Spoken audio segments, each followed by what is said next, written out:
All right, fellas, we are ending the year of 2025 with the final pay-per-view from the UFC ever, with the UFC now signing the new Paramount Plus deal. But credit to Dana White and the UFC, because UFC 323 does not have one bad matchup on the damn card. We have great talent all around, starting off with Mansur Abdul-Malik, who's going to be looking for a body, Iwo Baraniewski, who is looking like one of the most promising light heavyweights, and of course highly touted prospect Payton Talbott, looking to secure a ranking against former double champ Triple C Henry Cejudo. But that's just scratching the surface of this card, because we have got two absolute barn burner matchups that you must look out for that are on the prelims. Firstly, we got Terrance McKinney, who has never been to a damn decision, taking on Chris Duncan, who is on an absolute tear at the moment. And also we have Nazim Sadykhov, who is literally allergic to boring fights, taking on Fares Ziam in the lightweight division as well. But then we also have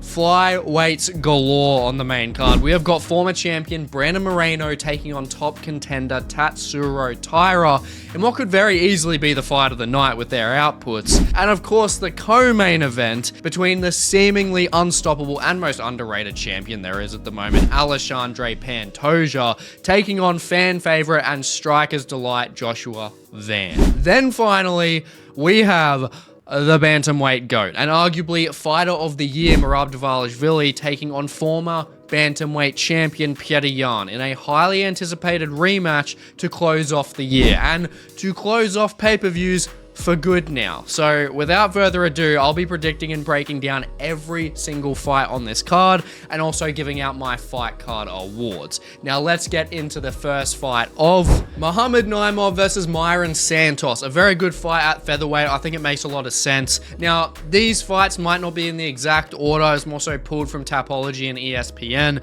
Now they could just rejig the order of these fights, which I think they'll probably do. But these guys to kick off the card, if they do so, great matchup. At featherweight, Muhammad Naimov is 5-1 in the UFC at the moment. He's definitely more credited when it comes to his wins compared to Mairon Santos. He's had more top name wins, especially against Nate Wood. He's got a win over Nate Wood by decision, and he really showed a lot of good strength in that matchup, good clinch-based work as well. He is a strong guy, very strong, and Mairon Santos on the other side, very fast striker, very fluid with his abilities when it comes to his Muay Thai based striking. I mean, we look at him on the tough finale against Khan Offley, sent his chin into another fucking dimension, and that's where Mairon Santos has got a lot of just fan base attention, really. I mean, from that knockout, he's lost a bit from the Francis Marshall robbery at featherweight, but I think he's redeemed himself more so. He went up to lightweight on short notice, fought Sadiq Yusuff, upper weight class. Granted, Sadiq Yusuff's a featherweight as well, but Sadiq Yusuff is a guy that's fought like Diego Lopez and whatnot, and Edson Barboza, and he's shown decent success. And Sadiq Yusuff got outmatched pretty easily in that matchup. And Mairon Santos, I think, at lightweight, he can do bits, but I think at featherweight, he's just even better because he's slimmer, he's quicker, he's just more agile overall, and that's the kind of striker that Mairon Santos is. But it's going to be a tricky matchup because going against Muhammad Naimov, I believe, is the stronger guy. He's the stronger guy, he's the more well-rounded guy. And that's where I think Muhammad Naimov, if he can get that full game going when it comes to especially the ground game and the clinch-based work, I think he can win this matchup. I think it's fair enough that he could. A $3.18 underdog, I think, is a bit steep for Muhammad Naimov. But I don't think Naimov is adept enough when it comes to the ground game-based work to get Mairon Santos down and hold him there. I just don't think it's going to be possible. I think Mairon Santos' takedown defense is good enough. And when it comes to them on the feet, I mean, Mairon Santos has got the Muay Thai striking. Muhammad Naimov has got more of like a Taekwondo-based style. But I think Mairon Santos overall is just a bit more fluid with his tools, to be honest. I think clinch range, Naimov can show more strength against the cage and hold Mairon Santos there, but Mairon Santos, in terms of offensive tools in the clinch, I think is better than Naimov. Naimov can get control, Santos can actually get some damage off. And that's where I think, honestly, Mairon Santos is going to be taking this fight. I think he's just got more tools at range. He's a bit more slick on the feet. He's got a bit better of a strike accuracy as well. And that strike speed and the overall tools that he does have, I think, are just going to eclipse Naimov overall. Naimov, if he can get this fight to the ground, honestly, I think he can win this, but I just don't think he can. Ultimately, plain and simply, I'm going to take Mairon Santos by a 29-28 decision. I think that Muhammad Naimov is going to show good work in the first round. I think he's going to really out-strength Mairon Santos and just really out-muscle him, get him against the cage, and more so get some control over Mairon Santos. But then I think Mairon really picks up in the second and third round, getting that strike speed off, and I think he's just going to beat Naimov to the punch in those exchanges. And he's getting the 29-28 from me. But very close fight. 3-1 dog for Muhammad Naimov is too steep. So it wouldn't be bad just getting a little sprinkle on there, to be honest. Next up the card, we got Ibo Aslan versus Iwo Baraniewski. Now, these two are just fucking wrecking balls. Both of these guys know are finishers. I mean, they're both just absolute finishing machines. Ibo Aslan, especially when it comes to the KOs, 14-0 when it comes to KOs. His record, 14-3. Pretty plain and simple. He stays on the feet. He's looking pretty good. He goes to the ground. He's looking like absolute fucking trash. But then we have Iwo Baraniewski on the other side, who is undefeated, has finished all of his fights in the first round. And don't get me wrong, he hasn't had the same exact experience as Ibo Aslan. I mean, Aslan, first of all, has almost had triple the amount of fights in his pro career and has fought some decent opposition when it comes to his actual UFC career. But Iwo Baraniewski overall is riding high on momentum. He has a really nice tight high guard. He moves really well, and he destroyed Muhammad Ali, wrong Muhammad Ali, in the on Dana White's Contender Series, the one from Temu. He destroyed him about 2 months ago, just absolutely wrecked him on the ground. And I mean, this can honestly just go either way. Whoever just really lands first can take the other one out. But Baraniewski has just shown a lot more tools and is just a lot more deep in terms of his arsenal as a full MMA fighter. I mean, Ibo Aslan overall, I mean, he's got more experience and he's got very high output, but he's on a 2-fight skid. I mean, he really looked sluggish against Billy Alakana in his last fight, and I mean, like, he was just barely throwing anything, and Ion Cutelaba completely exposed the ground game flaws that Ibo Aslan has. And Iwo Baraniewski, the type of fighter that he is, especially when you look on the regional scene and you look at his body lock takedowns, his double leg takedowns, the dude is just sharper. He's sharper, he moves better, he will get Ibo Aslan down, and from what we've seen, especially when it comes to Iwo's timing, translating to Ibo Aslan's poor takedown defense and his non-existent ground game, Iwo Baraniewski is going to get him down to the ground, and he is either going to get a KO TKO finish or he's going to get a submission. But I think Iwo is going to take Ibo Aslan down, easily transition into full mount, and I think Iwo is just going to be able to get a lot of elbows off in full mount. I think he's going to get a lot of ground and pound, and Ibo Aslan, non-existent ground game, he's going to have nowhere to go, and I think Iwo is just going to be able to take him out. And from what I've seen of him on the regional scene and him coming in as one of the unknowns into UFC 323, he's someone that's extremely adept in terms of his game, especially at light heavyweight as an MMA fighter. And I've got to give him my Fighter to Watch award if he's really able to show this level of timing on his takedowns, as well as having this KO power on the feet where he can literally just outwork his opponents with really clean technical boxing offensively and defensively and taking them out. But not only that, timing his takedowns and getting submissions too. I mean, yeah, the guy is damn dangerous and I'm very keen to see him. Moving up the card, we have got Edson Barboza versus Jalin Turner. I'm so keen to see Jalin Turner back, man. The guy never should have retired. He's had some shit outcomes in his career, but the dude can fight. I mean, look at Bobby Green. He got so concussed, he changed his name to King after fucking Jalin Turner was done with him. And Edson Barboza, the guy is just a stud. You know, he's a guy, a veteran, Like, he just is entertaining in almost every single fight that he is in, whether he's winning or he's losing. And Edson Barboza, I mean, especially with him continuing at lightweight is going to be very interesting. I mean, packing on more muscle should be better for him with the cardio as well, which I know we've seen him lack a bit more so going into his last couple of fights, but the guy has got so much heart. We saw that against Sadiq Youssef. We've seen that against Lerone Murphy as well. Like, yeah, he's still got it at 39 years old, but Jalin Turner, by his side, he's one of my favorite lightweights. I mean, Jalin is a bad matchup for Edson Barboza at this point in his career. Jalen's got really clean boxing, really clean, has got that KO power, and he is well rested. He's had a mental reset, which is the most important thing when it comes to Jalin Turner's game. Clearing his head is crucial because his head was not in the game literally for the last 3 of his fights, and he still performed very well against Gamrot, against Dan Hooker. You know, I mean, Ignacio Bahamondes was the straw that broke the camel's back, obviously. Didn't want to defend a submission for shit, but aside from that, I mean, the guy is 30 years old. He's entering his prime age range, and I think he was just ultimately discouraged by the Gamrot and the Hooker split decision losses. It's just, things were so entertaining, so competitive, and he was doing really well, but they just did not go his way.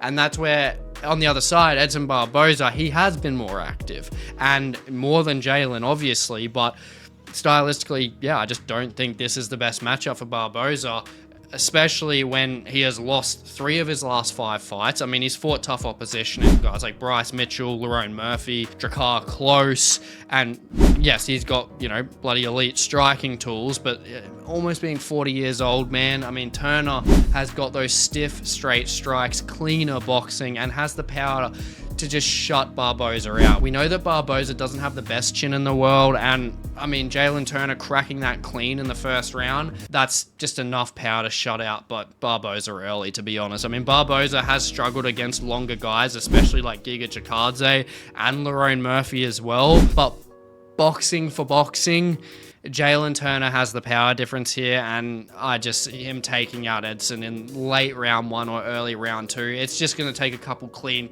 cracks from Jalin. This is a type of fight where one of them has to knock out the other pretty quick. Otherwise, yeah, it's just going to be really up in the air going from round to round to round. And Jalin Turner, him coming back fresh, does not want that to happen. So I think Jalin Turner is going to absolutely leave this all in business, and he is just going to go straight for Barboza's head, and I think he's going to be able to take him out.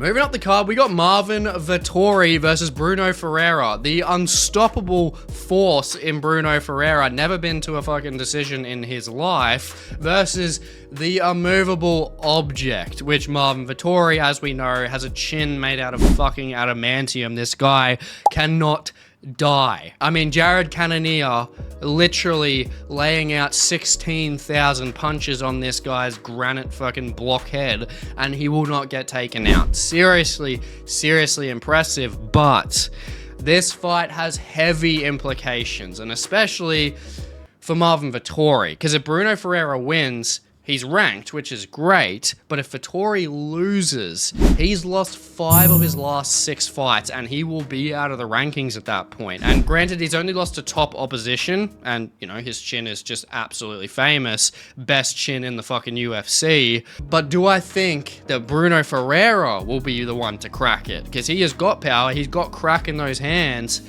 and he's never been to a decision before.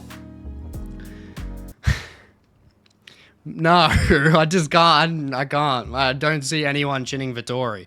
I honestly, it's also down to his style as well. Him in that southpaw stance, he actually does a decent job of just framing with his lead right hand. And he does a good job of mitigating a lot of damage when he's doing that. And he does circle away from the cage like fairly decently well, to the point where, you know, he's like, oh shit, I'm really getting hurt. But then he just circles out in time.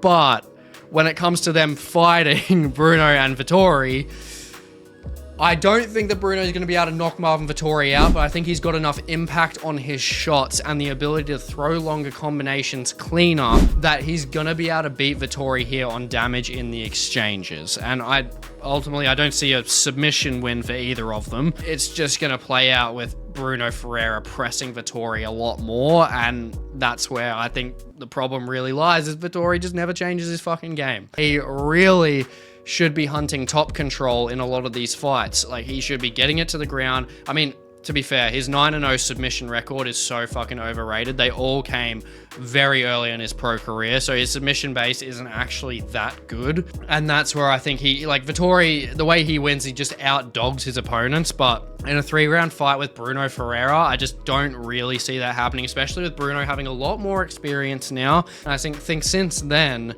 I mean, the guy, he's had some good wins on his side. And I think that if Marvin Vettori is not taking this to the ground and trying to get Ferreira on his back, I think Bruno is just going to be able to have the impact on his shots in the exchanges to get this done. And I'm going to take, honestly, a 29-28. Really, I'm thinking about a 30-27 here. I mean, I just don't see a point where Bruno Ferreira gets really outworked by Marvin Vettori in a round, especially with Bruno's power. But I do think, benefit of the doubt, Marvin Vettori and his gas tank is very impressive, especially through 5 rounds, all the damage he takes. I mean, the guy can still move forward, can still fucking stand there and trade. And that's where I think Bruno will win the first 2 rounds, but then I think Marvin Vettori, we'll see Bruno slow down, and I think he'll land a couple more shots. He'll land some more volume, but Marvin Vettori doesn't have KO power either. It's just a real problem. Like, overrated submission of offense, no power in his hands, and he just relies on grit and just being able to outdog his opponents. And in a 3-round fight with Bruno landing more impact, yeah, Bruno's taking the first 2 rounds, and Marvin might just clean up with the 3rd round to take that, but could easily be a 30-27 for Bruno Ferreira here. Now, moving up to an absolute fucking train wreck of a fight, we have Terrance McKinney versus Chris Duncan. This is going to be epic. I mean, for as long as it fucking lasts, because honestly, it's just, you just can read the stats. I mean, these guys are very, very dangerous. I mean, especially when you're putting them together, someone is going to fall flat on their face, flat out just knocked out unconscious, or submitted and they're going unconscious anyway.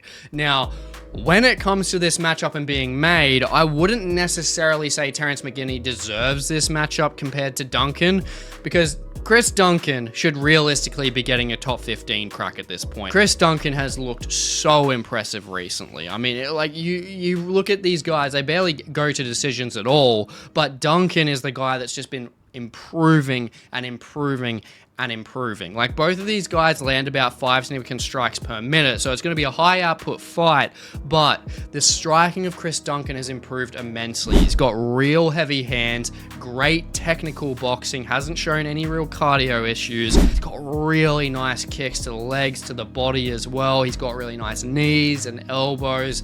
He doesn't have a lot of flaws on the feet offensively, to be honest, and we saw that in a full display against Mateusz Rebecki. Mateusz Rebecki is way better than Terrance McKinney, and I mean, McKinney, like, the reason why he's getting this matchup more so, because he's been pretty hit or miss in his career. He either takes someone out pretty impressively, or he gets fucked up. And McKinney, he's allergic to going to a decision. He's got nothing but finishes, or whether he's getting finished. It's always entertaining, but he's just not on Duncan's level, man. I mean, as entertaining as Terrance is, he can dish it, but he can't fucking take it. He can't take it against this high-level opposition, because anytime he's gone against anyone close to the level of Chris Duncan, he gets fucking flatlined. Like Esteban Ribovitz, Ismail Bonfim. These guys have absolutely destroyed Terrance McKinney, and Terrance has a chance of, like, hurting Duncan and then possibly getting him to the ground and submitting him, similar to what Manuel Torres did, who we'll get into soon, but that's just too much of a tall order to ask for, honestly. Duncan, defensively as well, is very, very sound, and he's improved that, especially from when he fought Charlie Campbell, and that's where I think, honestly, with Duncan being more well-rounded, I mean, good takedown offense as well, and defense, has a nasty guillotine too. I mean, he could find a submission here, but the contrast in technical striking is where there's going to be so many issues, and that's where I think, with the pacing of these guys, I think Chris Duncan's going to KO him flat in the first round. And with that, this is just a recipe for disaster, and that's where I've got to give Chris Duncan my finish of the night award, because one of these guys is going to get absolutely destroyed quick, and Chris Duncan, I think, has just got it on a silver platter to do it fantastically well. I think he's going to land something real clean, like a really clean hook or an overhand. I think it's going to be one shot from him, and Terrance McKinney goes down like a sack of shit. Now, moving up the card, we have Grant Dawson versus Manuel Torres. Now, this is a very good fight in lightweight again, and this is going to be going one of two ways. I can say that plain and simply. Grant Dawson will either drag Torres deep with his superior wrestling and grappling and submit him or absolutely drown him out to a decision, or Torres will pressure Dawson backwards and just chin him in the first round badly. And look, I can understand Dawson as a favorite, especially with the grappling contrast. If it goes late at all, it's favoring Dawson massively. However, I just can't rely on a chin that was destroyed by Bobby Green in 30 seconds in a main event of a fight night in the Apex. Like, I just can't trust it, man. Like, Grant Dawson has improved more so with his striking, his distance management and everything. Wrestling and grappling is absolutely peak. He's just so fantastic in those areas and is much better than Manuel Torres. But the moment that Manuel Torres can effectively press Dawson backwards and tag him, Dawson is not eating a clean shot from Manuel Torres. I mean, as underdog money, $2.70, almost 3-to-1 dog, I think that this is worth the risk, to be honest. I mean, not going to be my upset of the night award here, but I think it definitely could be worth the risk. Not my upset because Grant Dawson has a humongous threat going past round one. So it's a very big risk here, but I just can't get it out of my head that Manuel Torres is just going to put Dawson on a fucking stretcher. Like, I think the power is just too much. And the only issue we've seen with Manuel Torres is realistically against Ignacio Bahamondes, who was a guy that he was just trading with just stupidly, and Ignacio Bahamondes just cleaned him up. I mean, especially with a longer reach as well. But Manuel Torres doesn't have this problem against Grant Dawson. Grant Dawson doesn't have this really good KO power, one-hit KO power. Manuel Torres is cleaner with his striking overall over Grant Dawson. But granted, Grant Dawson has improved his striking, but it's not to the level of Manuel Torres, especially against a guy like Torres who is faster on the feet, who is just as accurate and has almost triple the fucking output overall. And on top of having that much power in his hands, and I mean, Manuel Torres, I mean, yes, he got destroyed by Ignacio Bahamondes, but we saw how well he came back from a loss so strongly against Drew Dober. I mean, perfect strike timing in that fight, just destroyed him instantly. And granted, we haven't seen Torres tested on the ground, but he does have 7 submissions to his name, so he could actually work something there against Dawson to an extent and possibly get back up to the feet at one stage. And if he does that, he's got all the chances in the world to take Grant Dawson out. And granted, he could get exposed by Grant, but I just think the threat is too high on the feet. I just think, especially if Torres stuffs a takedown from Grant Dawson, I'm really keen on a first round KO from Manuel Torres in this fight, but it is a damn risky one, but I've just got that gut feeling. Now, moving up the card, we got Fares Ziam versus Nazim Sadykhov. Now, this is amazing matchmaking from the UFC because these two are some of the most underrated guys at 155 pounds. And if we get a war here, which I borderline think is fucking guaranteed with the way that both of these guys fight, I think a top 15 shot is coming the winner's way out of these two, pretty much guaranteed, because they're both fan favorites when it comes to especially Fares Ziam going on a pretty decent-ish losing skid to just destroying a lot of people. Like, he's looked fantastic. I mean, like the way he took out Matt Frivola, it's putting a lot of people on notice. And Nazim Sadykhov is just allergic to boring fights. Like, insane. Like, broke Motta's jaw in his last fight in an absolute war. I mean, even against Vyacheslav Borshev, the guy is just so entertaining. So I think both of these guys, Fares Ziam's win streak overall, and Nazim Sadykhov, the way that he just fights in general,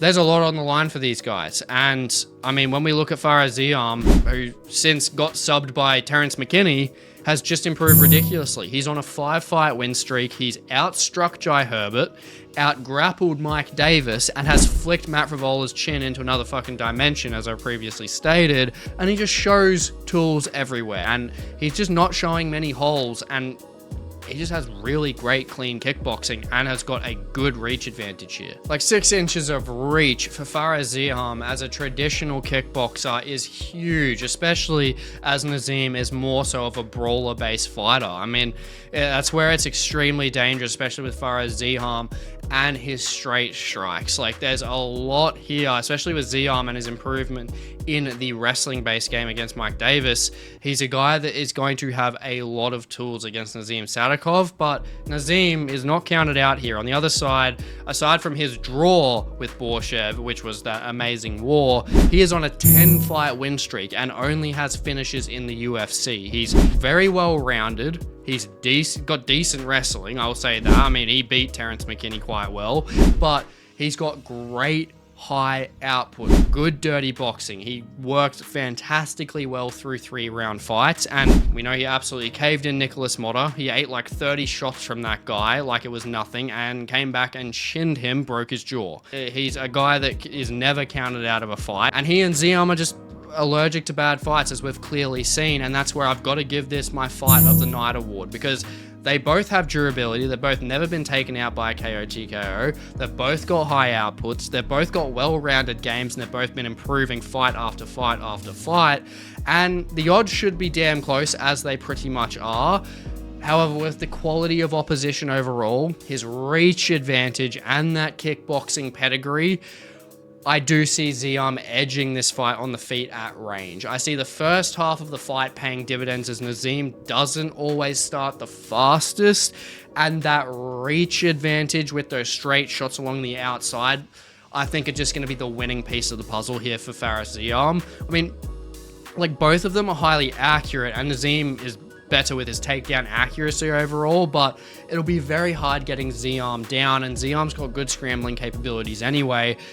And I just think Fares Ziam is just plugging that one hole that he really has at the moment through his recent fights. And that's where I've got to go.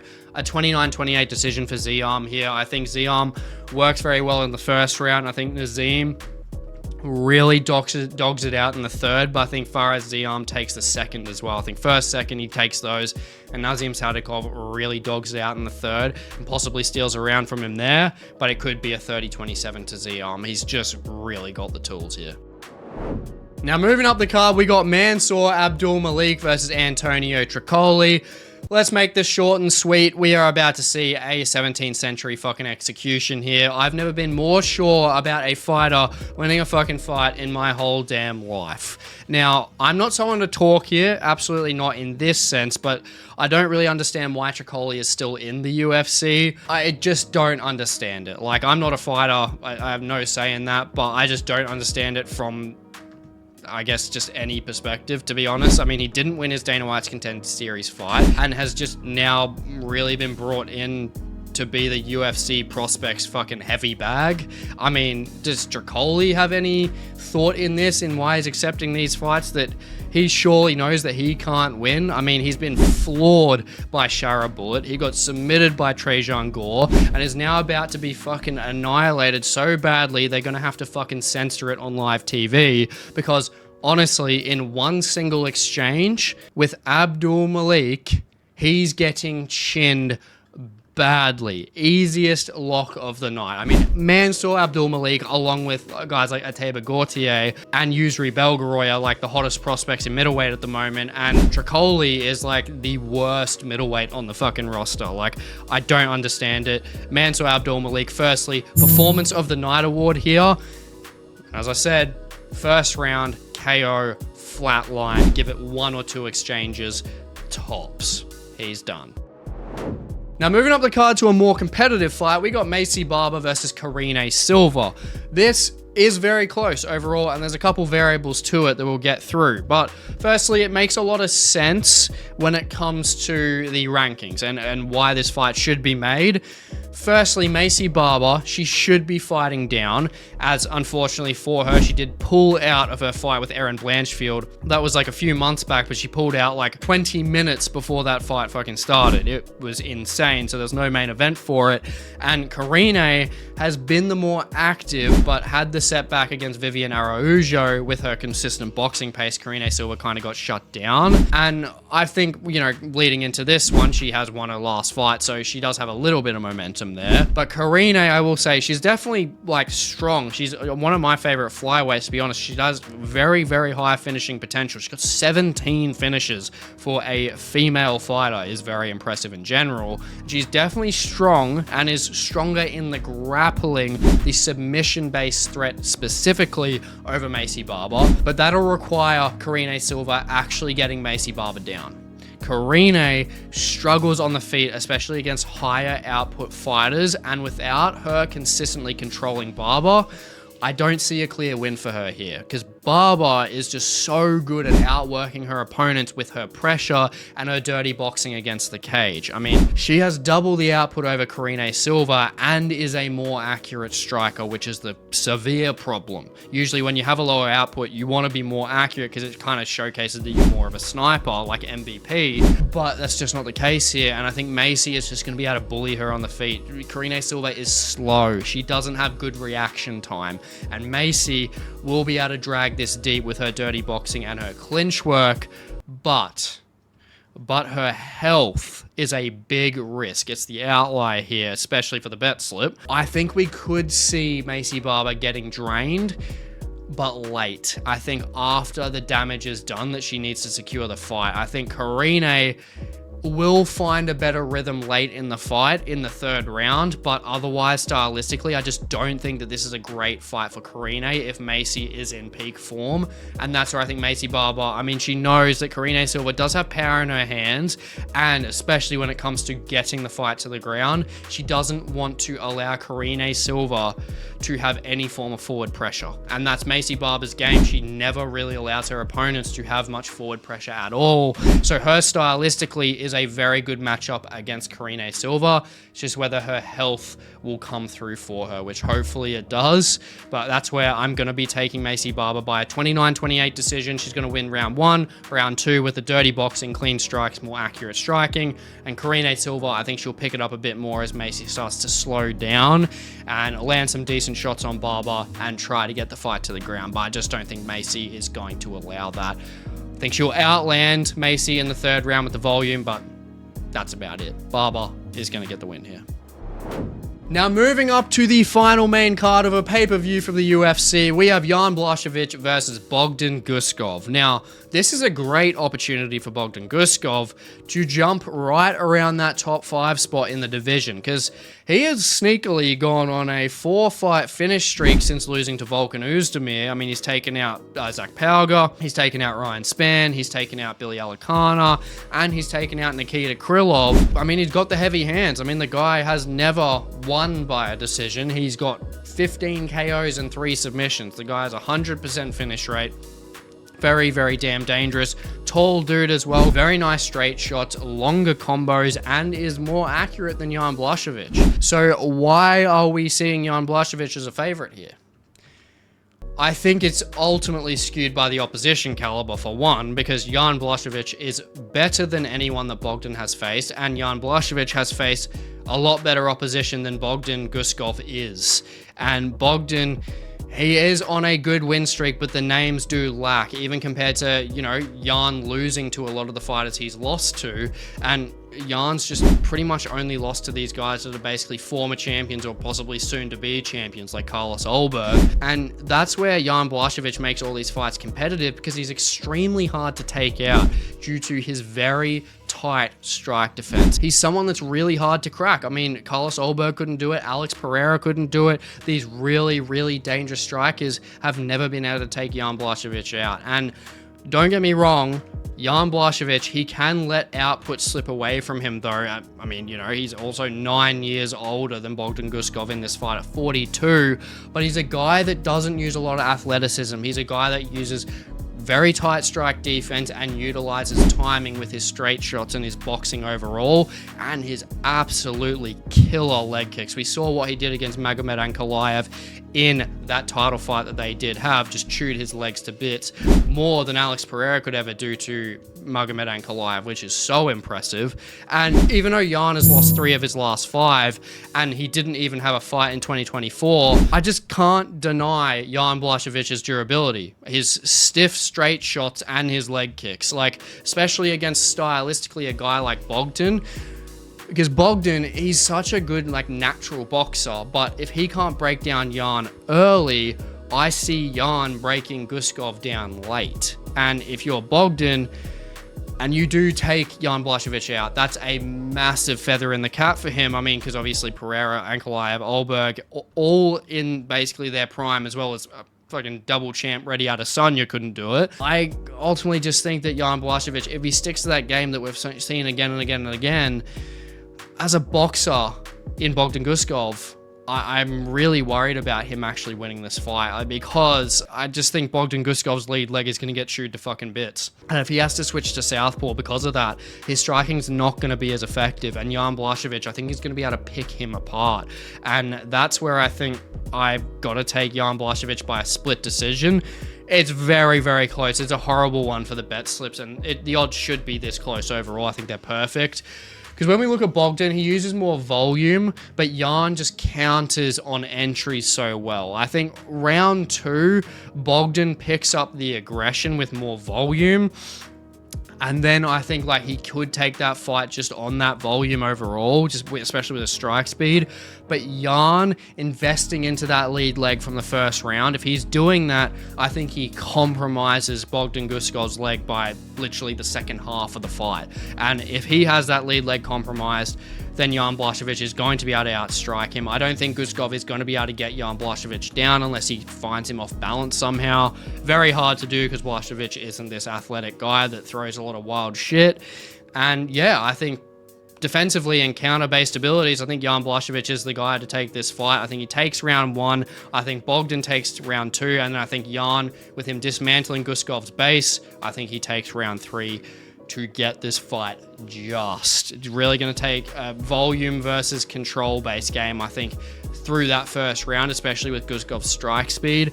Blachowicz is going to have to really slow the tempo down and make sure that he can outwork Guskov in that first round. Otherwise, I could definitely see Guskov taking it. Very dangerous for the bet slip. Definitely be wary. Moving up the card, we have the midget versus Frank Ocean. We have Henry Cejudo versus Payton Talbott. Now this is a very high potential for changing of the guard here.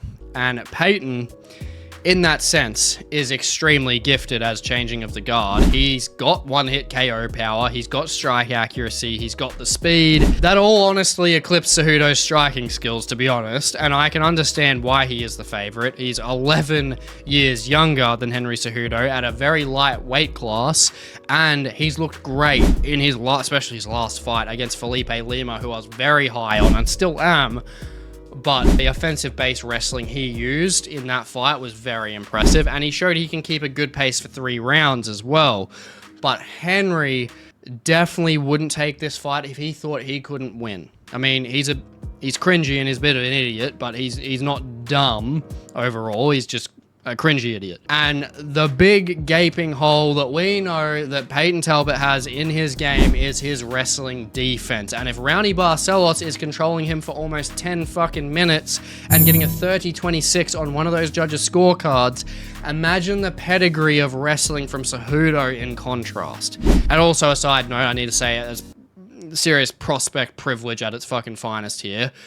The fact that Payton Talbott is getting a top 10 fight and Raoni Barcelos is not even getting a top 15 fight, I mean, what the hell is going on? They have to give Barcelos a top 15 fight after this, otherwise that is just fucking ridiculous. But that rant aside, don't forget, on Cejudo's return from his retirement, which was the stupidest thing he ever did, he was able to actually take Merab down once, but more importantly, he was able to take Aljamain Sterling, prime Aljo, down 3 times in their fight, made that very competitive. And Cejudo knows that he can't stay on the feet continuously, especially against a guy like Payton Talbott. I mean, we've seen what he's done against like Gamori, like absolutely destroyed him. Cameron Simon, we've seen it time and time again. The Payton Talbott has that one-hit KO power, but Henry Cejudo is smart enough to make sure that he used the best part of his game, and that is his wrestling. But we also know that Henry Cejudo, even at this age, can manage his distance very effectively against a faster guy. And on the feet, he's good at landing decent combinations and getting out of the pocket safely, which we saw against Song Yadong. He mixed up his striking very well. And even though he's 38 years old, if he uses his wrestling base, less than a year is not enough time for Payton Talbott defensively to go from being swallowed by Raoni Barcelos to now stopping all of Cejudo's wrestling. I will be shocked if that happens, but with the control overall, it'll close down Payton's striking on the feet to an extent, and that's because he'll be worried about the takedown from Henry Cejudo. And if he's doing that, I mean, he's going to get tagged up like Raoni Barcelos was doing. And Henry Cejudo is quick on the feet. He's got that kind of karate-based style. He is fast with his lead leg. He's fast with his 1-2s as well. And don't get me wrong, I see Payton landing some clean shots on Cejudo in that second round after he gets out-controlled heavily in the first round as a wake-up call. But I think the control will really cut down the power of Payton Talbott. I think Payton Talbott has to knock Cejudo out in the second round, or the first, obviously. And I think if he doesn't, I think that's where Henry Cejudo will really come through and deliver. I think that wrestling will just show that class, and I think that he will retire with a 29-28 decision win here as an over 3-1 underdog. I think that's a pretty decent money to take for an underdog, to be honest.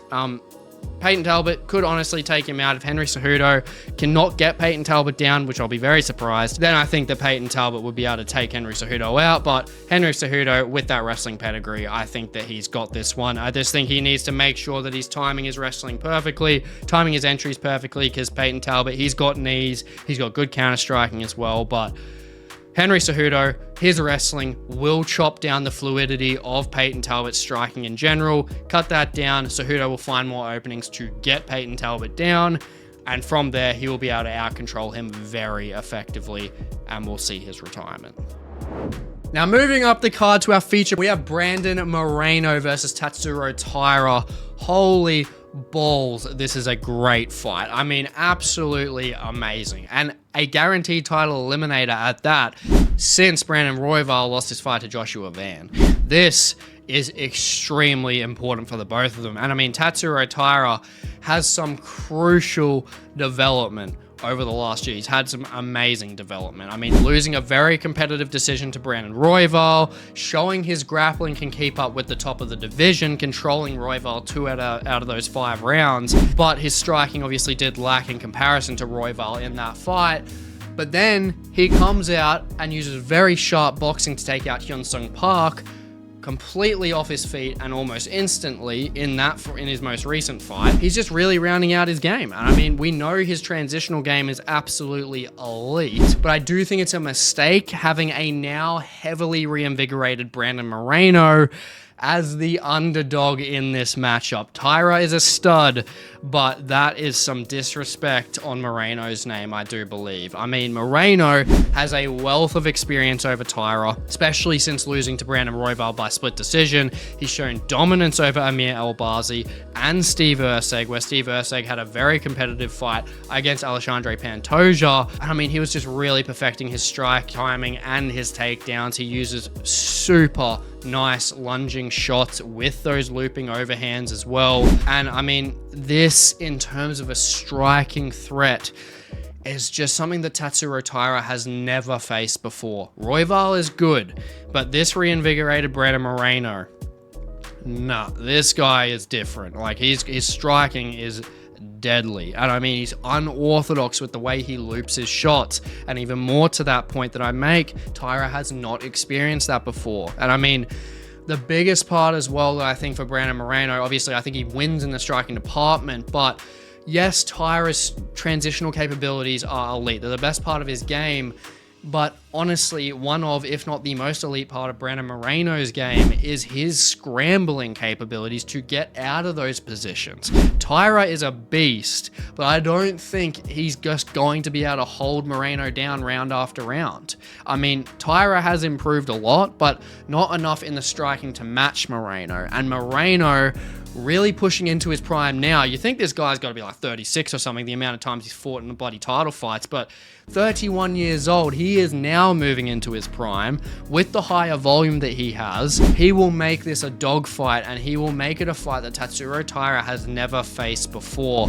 And in that, I think Taira, don't get me wrong, I think Taira can get decent control and tag Moreno with his straight strikes in round 1 and potentially take it, but I think round 2 and 3, I think that's where the levels of Moreno going 25 minutes after 25 minutes after 25 minutes and going into these second and third rounds fresh as all hell, going absolutely 100% on the gas. I think Moreno is just too much. I think he's too much. I think Taira is not going to be able to control him deeper in the fight.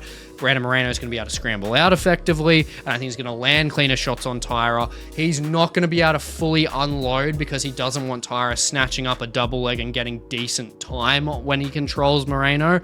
But I think Moreno, ultimately, I just think his technical ability on the feet with his volume, he's going to fluster Taira for 2 of the 3 rounds here. And that's where, even though it's close, I mean, I've got to give it to the former champion. This is going to be my upset of the night award here for Brandon Moreno. This is definitely a tricky fight for Brandon Moreno, but I think as that underdog, as that former champion who has so much more experience at that higher level, I think that's where Brandon Moreno is going to be able to take this fight for the upset of the night and a fantastic feature fight.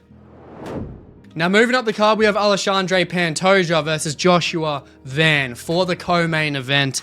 This is a great fight. I mean, this, without a doubt, has the potential to be fight of the night itself. Like fucking 6 other fights on this card. It's just how stacked this thing is.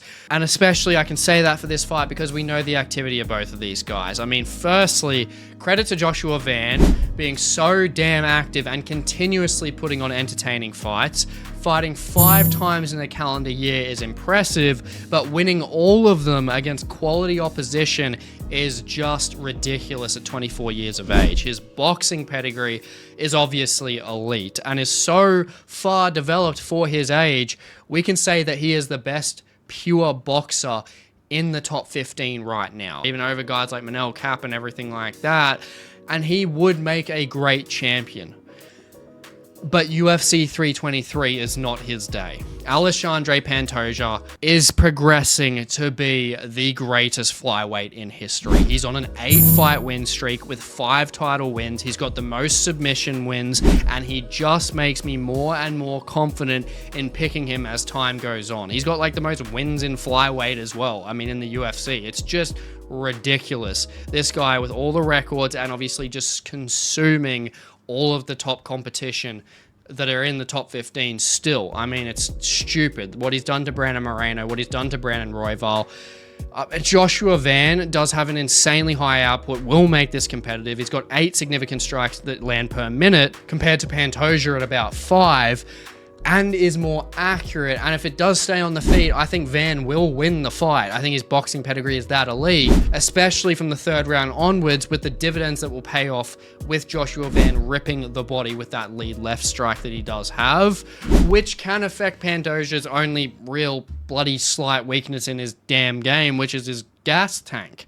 But this isn't a striking fight, and he's shown that in basically every win he has. He has relentless pressure with his grinder-based control style. He's going to be too much. Alexandre Pantoja is going to be too much for Joshua Van. If Kai Kara-France and Kai Asakura can't take Pantoja out, Van doesn't have the one-hit KO power to do it, and Van is effective primarily on the front foot, which Pantoja is not going to be giving him that room to breathe. Look what he just did against Kai Kara-France. Took him down in about 10 fucking seconds. Joshua Van, even looking at this, I think, look, he's so entertaining. I don't want to beat on him or anything like that. I love the guy as a fighter. But be honest here, Joshua Van would have lost that Royval fight if Royval used his fight IQ and actually took the fucking guy down. He's a BJJ black belt. He could have taken Joshua Van down and actually done something, at least gotten some control, but he just dogged it out. Alexandre Pantoja's fight IQ is off the fucking chain. Like, he's a guy that knows what he needs to do and he will just do it. Joshua Van as well on the feet absorbs almost double the strikes overall over Pantoja at 6 per minute. And that's the issue, is when he gets pressed by guys like Chires and Charles Johnson especially, he just gets tagged up bad. I mean, he got chinned by Charles Johnson. I mean, he may be more technical on the feet, but that's just it. Offensively, on the feet, he wins there, but on the back foot, anywhere in clinch-based exchanges or on the ground, he loses.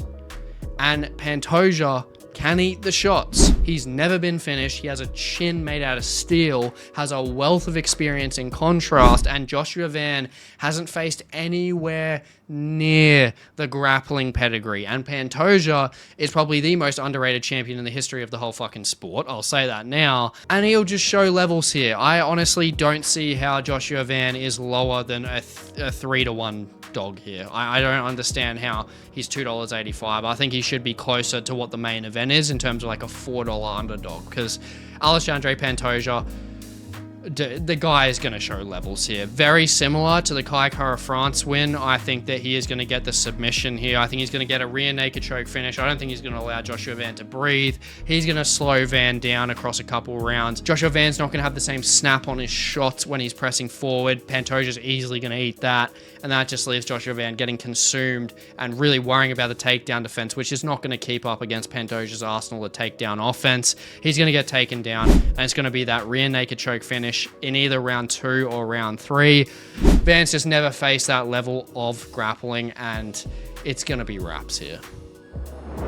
Moving up the card, we have Merab Dvalishvili versus Petr Yan in the main event. Now, this, to be honest, I thought we would get this at UFC 316, but O'Malley pushed through with the Dana White privilege, and he got the fight, and we saw what fucking happened there. And since then, Petr Yan has cemented his spot further to getting this title shot, beating Marcus McGee recently, and he's now on a 3-fight win streak, beating Marcus McGee, Song Yadong, and Davison Figueiredo after having a 3-fight losing skid. And on the other side, Merab does not need an explanation. If he wins this fight, he is fighter of the year with absolutely no damn argument. I don't want to hear anything about Islam Makhachev. He's on a 14-fight win streak, and if he wins this, he will have had 4 title defenses in a single year, which will be a record. Just insane. Merab, the machine, autism, the best base for MMA. I mean, the guy is just incredible. Honestly, I don't like him that much in terms of his style and everything, but I can't say anything but respect this dude. Like, he's not my favorite champion. I do like him, but man, the guy is just destroying everyone. We also know that he's got the record for the most amount of takedowns. I mean, he's got unlimited gas tank, and he used those tools to dominate Yan 50-45 the last time they fought, and the last time Petr Yan lost a fight. But this time, there's definitely one big change since their last fight. And it's not in Yan's favor, and that's Merab's damn striking. In all 3 of his title defenses, he's tagged O'Malley, he's hurt Umar, and was about 2 to 3 shots away from being the first to finish Corey Sandhagen on the feet. Great performances in all of those fights. I mean, he's just so dangerous everywhere. I mean, he's great at riding the hips. He's great at pumping the knees in the clinch. He just doesn't let you breathe. He's got a great lead left hook, and he's very, very good at feinting his hooks now to get those level changes, which has increased his takedown arsenal even more so compared to when he fought Petr Yan the first time. And I think most dangerous of all in terms of the impact on his shots is he's got a great check straight right, like that great check straight. Like he times his right hand so well. He tagged O'Malley with it twice in both of their fights. He hurt Umar with that too. And I mean, Corey was, there was probably one in there somewhere after the 30 strikes he hit him with. Ultimately, I've just got to say that Merab is becoming a problem absolutely everywhere. Now, Petr Yan, don't get me wrong, Yan has elite striking skills. He's got his boxing and his Muay Thai base and is more technically sound than Merab. And Yan has fantastic fight IQ. He is just art. Like, he is beautiful to watch fight. And we know that he is aware of Merab's improvements when it comes to his striking, because that is the real big improvement that we have solely seen since he fought Yan the last time. And I've seen clips of Yan talking about Merab's striking anyway. So he is well aware, he's going to be prepared. But Yan, when it comes to his striking ability, he hasn't finished someone since Jose Aldo in 2020. And he has to finish Merab, as stylistically it's just so tough for Yan as time goes on. As we know, he is a slow starter, he really has to read his opponents. Merab doesn't give you any fucking time. Yan does have a higher output, but it won't matter. It just won't matter. Like, he's a guy that can string shots over time and really finds his groove later on in the fights towards 3rd, 4th, and 5th round. But by that time, Merab's probably landed about 15, 20 fucking takedowns on you. And Yan doesn't have cardio issues either, but against the controller Merab, like, he can't have anything wane. Like, Petr Yan needs the power punch. He needs the cardio to have that power punch to take Merab out. Because if he doesn't, I just don't see a way he can win. I really don't. Like, look, if I had to choose one of these guys to win, it would be Yan, as he, alongside with Corey, is my favorite bantamweight. It's just, you know, the way he implements his tight guard boxing with his judo, it's just a work of art, but none of that is really going to work against Merab. I think it's just going to be a carbon copy of the first fight, just more striking from Merab. In this one, he's just going to have more of a higher output. And I think Yan, honestly, the way that's going to play out, I think the fact that Merab is going to use more striking, he's going to show more levels, he's got that confidence. Like, I've hurt like 4 of my last opponents. He's hurt pretty much every single one of his opponents since he fought Yan. And I think with that, he's been like, yeah, I think I'm going to stay standing a bit longer. I think I'm really going to, you know, test myself on the feet, which I think through the first round, I think Merab isn't going to be taking those chances, because in a lot of his fights, he gets hurt in the first round. And that's where I think Merab is going to take Yan down, just classic normal thing. He's going to try drag him down to the ground. He will get it to the ground, and he will take the first round on control. But I think at the end of the first round, I think he loosens up a bit and tries to land a couple strikes on Yan towards like the last 30 seconds. Then he opens up in round 2 and he's like, oh yeah, I like that striking in that first round. I want to throw some more in the second. Starts throwing some more in the second, but stays on the feet a little too long. And I think Yan's going to clip him. I think Yan's going to clip Merab in that second round, land some clean shots on him through, I reckon, like the first half of that second round. And then I think Merab's going to go straight back to his relentless, just grappling style. And I think that from there is just going to be the wake-up call from Yan to Merab. It's going to be like, Merab's going to be like, okay, I need to actually keep this on the ground, because Yan is still fucking unorthodoxly dangerous on the damn feet. And that's where he could get taken out. And I think he's going to understand that. Merab's fight IQ is ridiculous as well. And I think that is where Merab takes round 1, takes round 3, takes round 4, takes round 5. Relentless pressure, carbon copy of the first fight. He's probably going to land like, honestly, probably like 11 or 12 takedowns, and he's going to shoot like 7,000. And I think it's just going to be another decision win. 49-46. Yan takes the second round. Merab takes the other 4. It's just going to be another one of those stories. And with that, Merab will be the undisputed fighter of the year. Now, I really hope you enjoyed this predictions and breakdown video, and I really hope you enjoy the last pay-per-view that the UFC is going to give us, UFC 323, coming up this weekend. And please like, comment, subscribe. It goes a long way for the channel. And please check out the video just here on the screen if you haven't already. It goes a long way for the channel, just having that engagement and that support from you guys. Love chatting to you all. As I said, hope you enjoy the card, and I'll hope to catch you in the next one.